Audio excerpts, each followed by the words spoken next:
So in this question, we have to find the reaction between acetone and methyl magnesium chloride followed by hydrolysis will give which of the following options.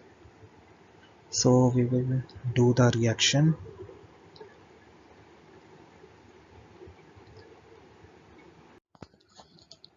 So here is acetone, here it is acetone, and it is methyl magnesium chloride. So we will do the reaction. So here the double bond breaks, and here the MgCl is attached to the oxygen and CH3 is attached to C. Here we will get this compound, and we have to do further hydrolysis. So here the 1H is connected to this, and MgCl OH is